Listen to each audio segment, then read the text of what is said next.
வணக்கம். உங்க பேஸ்ட்ல உப்பு இருக்கா அப்படின்னு ஒரு விளம்பரத்தை நம்ம எல்லாரும் பார்த்திருக்கோம். திரைப்படங்கள்ல பார்த்திருக்கோம், டிவியில பார்த்திருக்கோம், சமூக ஊடகங்கள்லயும் பார்த்திருக்கோம். இப்ப எதுக்கு அது அப்படின்னு கேக்குறீங்களா? நம்முடைய பிஜேபி ஒன்றிய தலைமை அல்லது ஒன்றிய அரசு, RSS, சங் பரிவார், வலதுசாரி இப்படி சொல்லிக்கிட்டே போலாம். அவங்க எல்லாரும் இப்ப இந்திய மக்களுக்கு ஒரு கேள்வி கேட்கிறாங்க. என்ன கேள்வி? உங்க பேஸ்ல உப்பு இருக்கா அப்படின்னு கேட்கிற மாதிரி உங்களுக்கு தேசபக்தி இருக்கா, கடவுள் பக்தி இருக்கா அப்படின்னு கேட்கிறாங்க. அதுலயும் குறிப்பா இந்த அரசியல் கட்சி தலைவர்கள்ட்ட அவங்க ரொம்ப முக்கியமா இந்த கேள்வியை கேட்கிறாங்க. பிஜேபி காரங்க, RSS, சங் பரிவார், வலதுசாரி என்ன தெரியுமா இப்ப டெஸ்ட் வைக்கிறாங்க? அதாவது நம்ம அந்த ஜனவரி 22 ராமர் கோயில் திறப்பு விழாவுக்கு போனாதான் நமக்கு தேசபக்தி இருக்கு அல்லது கடவுள் பக்தி இருக்குங்கிறது நிரூபணமாகுமா? எவ்வளோ பெரிய ஆசிட் டெஸ்ட் வைக்கிறாங்க பாருங்க.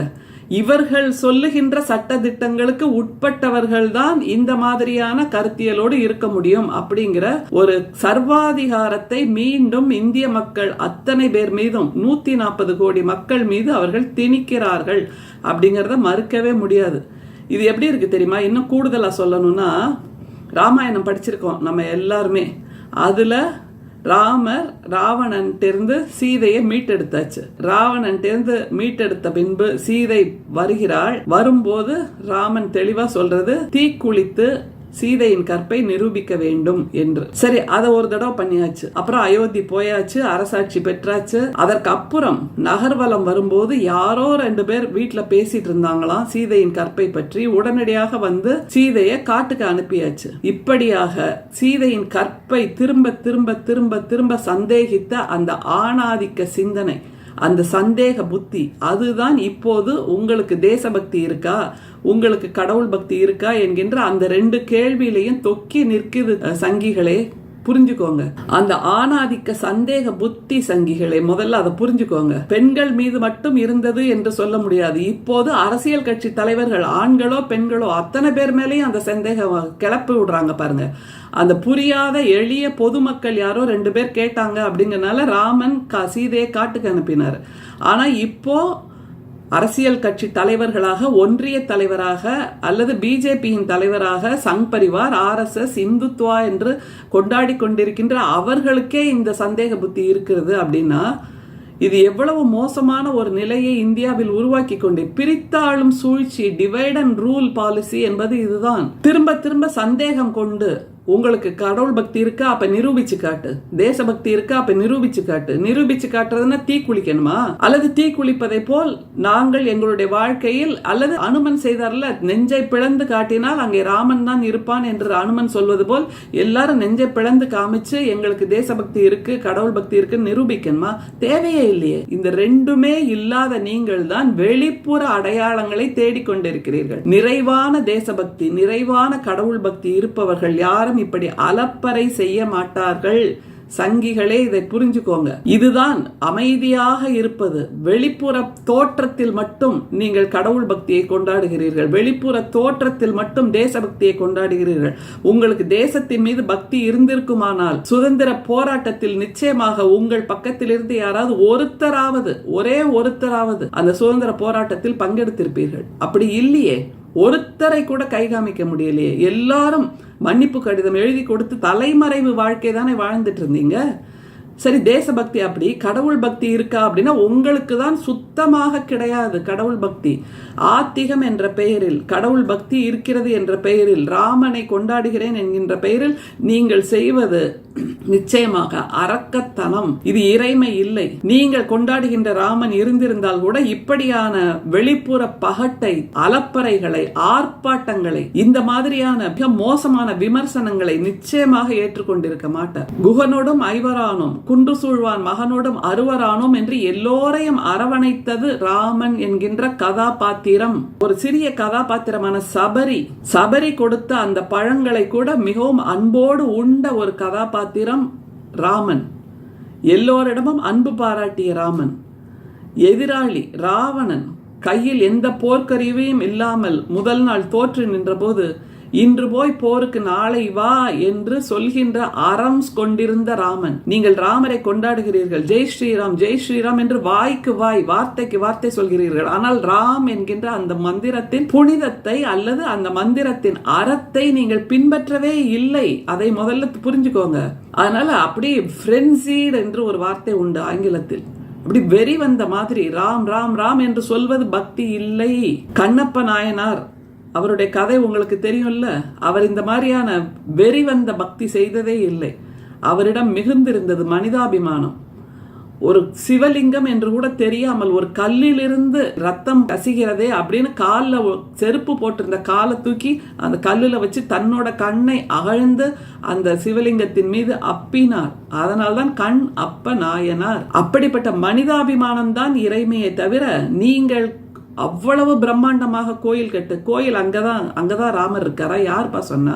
ராமர் என்பவர் ஒவ்வொரு உள்ளத்திலும் இருக்கிறார். அதுவும் அயோத்தி, காசி, எத்தனை பேர் போயிருப்பீங்கன்னு தெரியல. அந்த காசி என்கின்ற நகரத்துக்கே ஒரு பழமை வாசனை அங்க இருக்கும் தெரியுமா? எத்தனையோ நூற்றாண்டுகளுக்கு முன்பாக இருந்த அந்த தூசி, அந்த புழுதி, அதெல்லாம் கூட அங்க படிஞ்சிருக்கும். அந்த ஊருக்கான அழகே அதுதான். அது எல்லாத்தையும் முற்ற முழுக்க மாற்றி விட்டு ஏதோ ஒரு கார்ப்பரேட் ஆபீஸ் மாதிரி அந்த அயோத்தியை மாற்றி இதுதான் வளர்ச்சி என்று சொல்கிறீர்கள். இது வளர்ச்சி அல்ல, வீழ்ச்சி என்பதை புரிந்து கொள்ளுங்கள். முற்ற முழுக்க நவநாகரிக ஒரு உலகமாக மாற்றிவிட்டீர்கள். அயோத்தி என்பது பழமை வாசனையோடு இருக்க வேண்டும். அந்த தெருக்களில் பல நூற்றாண்டுகளுக்கு முன்பாக நடந்து சென்ற நம்முடைய முன்னோர்களை நம்மால் உணர முடியும். அது மாதிரி கங்கை கரை என்பதும் அவ்வளவு அழகாக இருக்கும், இயல்பாக இருக்கும். அந்த இயல்பு தன்மையை தொலைத்து விட்டு அந்த படகில் நாம் பயணம் செய்யும் போது ஏதோ பல நூற்றாண்டுகளுக்கு பின்னால் செல்வது போல ஒரு உணர்வு நம்மை வந்து அடையும். அதே மாதிரி கங்கா ஆரத்தி என்று சாயங்காலம் நடக்கும்போது அந்த அழகில் நாம் பிரமித்து நிற்போமே தவிர இப்படியான அலப்பறைகளை அங்க பார்க்கவே முடியாதுங்க. எல்லாரும் இயல்பா நடந்துட்டு இருப்பாங்க, இயல்பா இருப்பாங்க. இப்போ அந்த இயல்பு தன்மை தொலைந்து போய் எல்லாவற்றிலும் ஒரு பகட்டு பகட்டு பகட்டு, நான் செஞ்சேன் பாத்தியா, நான் செஞ்சேன் பாத்தியா அப்படின்னு. உலகளாவிய அளவில் மிக பிரம்மாண்டமான விமான நிலையங்கள், மிக பிரம்மாண்டம் என்பது இறைவனுக்கு தேவையில்லை. இறைவன் என்பது கடுகில் கூட இருக்கிறான் என்று உணர்வதுதான் இறைமை. அதுதான் ஆன்மீகம், அதுதான் தெய்வ பக்தி. அதற்கு இந்த மாதிரி அலப்பறைகளே தேவையில்லை. சரி, அப்படியே நீங்கள் செஞ்சிட்டீங்க எல்லாத்தையும், ஓகே. அது எதற்காக மற்றவர்கள் மீது திணிக்கிறீர்கள்?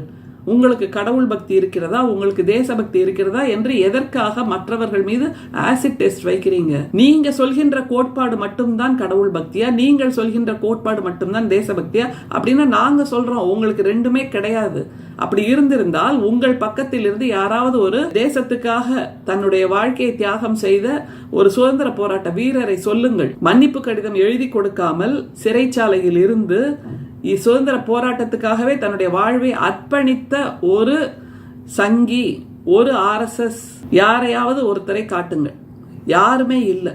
அதே மாதிரி இறைவனின் பெயரை சொல்லிக்கொண்டு நீங்கள் மற்றவர்களை அடிப்பது, துன்புறுத்துவது, அவர்களை பாலியல் வன்முறை செய்வது, இதையெல்லாம் தானே பண்ணிட்டு இருக்கீங்க. இதுவா கடவுள் பக்தி? சரி, அதையெல்லாம் கூட புறந்தள்ளி விடுங்க. மிக மோசமாக ஒரு கமெண்ட் நேற்று சொல்லியிருக்காங்க. என்னன்னா, ஜனவரி 22 காங்கிரஸ்காரர்கள் ஒன்னும் இல்லைனாலும் இத்தாலியில கோஷம் போடுங்க அப்படிங்கிறீங்க. இது எவ்வளவு வக்கரமான ஒரு ஸ்டேட்மெண்ட். காதலையும் நேசத்தையும் சொன்னவர் ராமன் என்று நீங்கள் நம்பினீர்களானால், காதலையும் நேசத்தையும் கொண்டாடியவர்கள் ராமனும் சீதாவும் என்று நம்பினீர்களானால், இத்தாலியில் பிறந்து வேறு ஏதோ ஒரு தேசத்தில் பிறந்து இந்தியர் ஒருவரை காதலித்ததற்காக தன்னுடைய மண்ணை துறந்து, தன்னுடைய உறவினர்களை துறந்து, தன்னுடைய உற்றாரை துறந்து, தான் பிறந்த மண்ணை துறந்து, தான் பிறந்த இத்தாலியை துறந்து இந்திய மண்ணில் முற்ற முழுக்க தன்னை கரைத்து கொண்டிருக்கின்ற அன்னை சோனியா காந்தியை இவ்வளவு கொச்சைப்படுத்த முடியுமா உங்களால்? இது எவ்வளவு வக்கரமான ஒரு ஸ்டேட்மெண்ட், எவ்வளவு வக்கரமான அருவருப்பான மனித நேயமே இல்லாத ஒரு வார்த்தையை நீங்கள் சொல்கிறீர்கள், இத்தாலியில் கோஷம் போடுங்கள் என்று. அப்படி இன்னொரு தேசத்தை கொச்சைப்படுத்துவது என்பது எப்படி சிறந்த வெளியுறவு கொள்கையாக முடியும்? அது மிக மோசமான. லட்சத்வீப், மால்தீவ்ஸ் ரெண்டுத்துக்குமான பிரச்சனையை நீங்கள் உருவாக்கினீர்கள் அல்லவா? அப்படி என்றால் இதுவும் ஒரு பிரச்சனை தான். இன்னொரு தேசத்தை எதற்கு கொச்சைப்படுத்த வேண்டும்?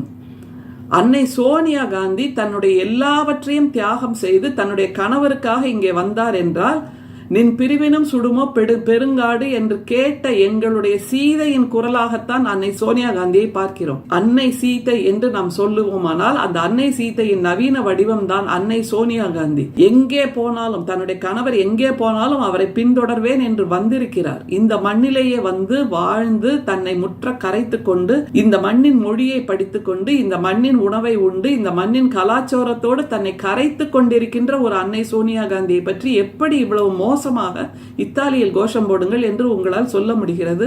சரி, அப்படியானால் அந்த வெளியுறவு கொள்கை, இத்தாலிக்கும் இந்தியாவுக்குமான வெளியுறவு கொள்கையை நீங்கள் கொச்சைப்படுத்துகிறீர்கள். சரி, அப்படியே அது ஒரு பக்கம். இன்னொன்னு, நம்முடைய ஒன்றிய தலைவர் போய் இத்தாலியன் பிரைம் மினிஸ்டர் ஜார்ஜியா மெலோனியிடம் அவ்வளவு நெகிழ்வாக இருக்கிறார் அல்லவா? அதை எப்படி நீங்கள் ஒத்துக்கொள்வீர்கள்? இத்தாலியிலிருந்து எதுவுமே வேண்டாம், இத்தாலியின் மருமகள் வேண்டாம் என்றால் நண்பர்களை சந்திப்பது எப்போதும் சந்தோஷம்தான் என்று மெலோனியை சந்தித்த அந்த நொடியை நம்முடைய ஒன்றிய தலைவர் எக்ஸ் பக்கத்தில் பதிந்தார் அல்லவா? இத்தாலியிலிருந்து வருகின்ற நட்பு மட்டும் நமக்கு பொருத்தமானதாக இருக்க முடியுமா? காதலையும் குடும்பத்தையும் நேசிக்க தெரிந்தவர்களால் தான் மனித குலத்தையும் நேசிக்க தெரியும், நட்பையும் நேசிக்க தெரியும். அது இல்லாதவர்களுக்கு நட்பு, காதல், நேசம், குடும்ப உறவு, அந்த நெகிழ்வுத்தன்மை, இது எதுவுமே இருக்க முடியாது தோழர்களே, சங்கிகளே. அதனால் நீங்கள் எல்லாவற்றையும் வெளி வேஷமாகத்தான் செய்து கொண்டிருக்கிறீர்கள் என்பதை புரிந்து கொள்ளுங்கள். திரும்ப திரும்ப நாங்கள் சொல்றோம், இத்தாலியில் கோஷம் போடுங்கள் என்று நீங்கள் சொல்வது நிச்சயமாக எப்படிப்பட்ட எதிர்வினையை உருவாக்க வேண்டும். துணை குடியரசுத் தலைவரை பற்றி ஒருவர் மிமிக்ரி செய்து விட்டார் என்று அப்படி ஒரு அலப்பறையை உருவாக்கினீர்களே. அவர் இப்படி திரும்பிட்டார், அப்படி திரும்பிட்டார், இப்படி தும்பினார், அப்படி பேசினார், இப்படி மிமிக்ரி செய்தார் என்று அதிர வைத்தீர்கள் அல்லவா? இந்த இத்தாலி மொழியில் ராமரை பற்றி கோஷம் போடுங்கள் என்று நீங்கள் சொல்வதற்கு இந்தியாவே அதிர வேண்டும். இந்தியாவில் இருக்கின்ற எதிர்க்கட்சிகள் எதிர்ப்பு குரல் எழுப்பி இருக்க வேண்டும். ஏன் அவர்கள் அமைதியாக இருக்கிறார்கள்? இந்த ஸ்டேட்மெண்ட், இந்த கமெண்ட், இந்த கருத்தை கேட்ட பின்பும் என்று புரியவே இல்லை.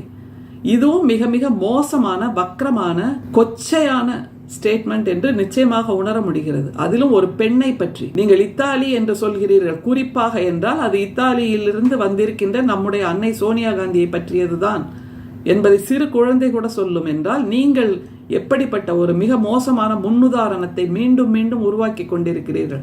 அதற்கு எதிர்வினையாக எல்லோரும் எதிர்ப்பு குரல் எழுப்ப வேண்டாமா?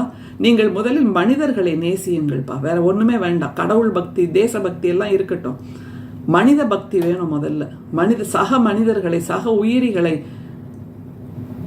சகோதரர்களாக, சகோதரிகளாக நினைக்க பழகுங்கள். கூட்டு பாலியல் வன்முறையாக பில்கிஸ் பானு, அப்புறம் அந்த காஷ்மீரில் அந்த குழந்தை பேரை சொல்வதற்கு கூட கஷ்டமாக இருக்கிறது. 8 வயது மகளை ஒரு கோயில் கருவறைக்குள் வைத்து கூட்டு பாலியல் வன்முறை செய்தீர்கள். நம்முடைய மல்யுத்த வீராங்கனைகள் கதற வைத்தீர்கள். இப்படி சீதைகளை எல்லாம் கண்ணீர் விட வைத்துவிட்டு நீங்கள் ராமர் கோயிலை கட்டுவதனால் யாருக்கு என்ன பிரயோஜனம்? ராமர் குளிர்ந்து விடுவாரா? சீதைகள் கண்ணீர் வடிக்கிறார்கள், ராமன் மட்டும் எப்படி சந்தோஷமாக இருக்க முடியும்? இத்தாலியில் இருந்து வந்திருக்கின்ற சீதையை நீங்கள் கொச்சைப்படுத்துகிறீர்கள். மீண்டும் மீண்டும் கற்பை நிரூபிக்க சொன்ன ராமனை போலவே எல்லோரையும் நிரூபிக்க சொல்லிக் கொண்டிருக்கிறீர்கள். இந்தியாவில் இருக்கின்ற 140 கோடி இந்தியர்களும் ராமர் கோயிலுக்கு வர விரும்பாத அல்லது அந்த நிகழ்வில் நம்பிக்கை இல்லாத அவர்களும் இந்தியா மக்கள்தான். அவர்களை ஏன் நீங்கள் கொச்சைப்படுத்த வேண்டும்? அவர்களுக்கு தேசபக்தி இருக்கிறதா, கடவுள் பக்தி இருக்கிறதா என்று ஏன் நெருப்பில் இறங்கி நாங்கள் எங்களை நிரூபிக்க வேண்டும் என்பதுதான் பொதுமக்கள் கேட்கின்ற கேள்வி. இதற்கு உங்களிடம் பதில் இருக்கிறதா? உங்களுடைய இத்தாலி நட்பு மட்டும் புனிதமானது என்றால், இத்தாலியிலிருந்து தன்னுடைய எல்லாவற்றையும் துறந்து இந்திய மண்ணுக்காக வந்திருக்கின்ற அன்னை சோனியா காந்தியும் புனிதமானவர் தான். எனவே ஒரு தெய்வத்தை என்று நீங்கள் நம்புகின்ற தெய்வத்தை வைத்துக்கொண்டு நாங்கள் நினைக்கின்ற ஒரு ராமாயண கதாபாத்திரத்தை இவ்வளவு கொச்சைப்படுத்த வேண்டிய அவசியம் இல்லை. ஒரு கோயில் திறப்பு விழா, அது கும்பாபிஷேகம் என்று கூட சொல்ல முடியாது. ஏனென்றால் கட்டி முடிக்கப்படாத ஒரு கோயிலில், கட்டி முடிக்கப்பட்ட பின்புதான் கோயிலில் மூலவர் பிரதிஷ்டை பண்ணப்படுவார். ஆனால் நீங்கள் கட்டி முடிக்கப்படாத கோயிலில் அவசரமாக மூலவரை கொண்டு பிரதிஷ்டை செய்கிறீர்கள். எதற்காக என்று நம்ம எல்லோருக்குமே தெரியும். உங்களுடைய தேர்தல் கணக்கு, அந்த தேர்தல் கணக்கு சில சமயம் தவறாகவும் போகும் என்கின்ற நம்பிக்கை எங்களுக்கு இருக்கிறது. நிச்சயமாக இந்தியா கூட்டணி மூலமாக உங்களுடைய தேசபக்தியை, உங்களுடைய தெய்வ பக்தியை நாங்கள் நிரூபித்து காட்டுவோம். உங்களுக்கு இல்லாத தேசபக்தியை, உங்களுக்கு இல்லாத தெய்வ பக்தியை நாங்கள் நிரூபித்து காட்டுவோம். எங்களுக்கு தேசபக்தி இருக்கிறது, எங்களுக்கு தெய்வ பக்தி இருக்கிறது. அதை தாண்டி சக மனிதர்கள் மீது நேசம், பாசம், பக்தி எல்லாமே இருக்கிறது. ஒரே ஒரு கேள்வியோடு நிறைவு செய்யலாம். இத்தாலியில் கோஷம் போடுங்கள் என்று சொல்கிறீர்கள், உலக நாயகன் ராமன் என்று சொல்கிறீர்கள் அல்லவா? இத்தாலியில் ராமன் புகழ் பாடினால் தவறா? அப்படி இத்தாலி மொழியில் ராமன் புகழ் பாடினால் நீங்கள் மறுத்து விடுவீர்களா? அங்கேயும் சமஸ்கிருதம் தான் பேச வேண்டும் என்று கொடி பிடிப்பீர்களா? இந்த கேள்விகளுக்கெல்லாம் உங்களிடம் பதில் இருக்கிறதா? இருக்காது. ஏனென்றால் நீங்கள் அந்த ஃப்ரென்சீடு வெறித்தனமான மனநிலையில் இருக்கிறீர்கள். நிதானமாக உட்கார்ந்து யோசியுங்கள். அப்போது தெரியும் நீங்கள் செய்கின்ற தவறுகள் எல்லாம். நன்றி, வணக்கம்.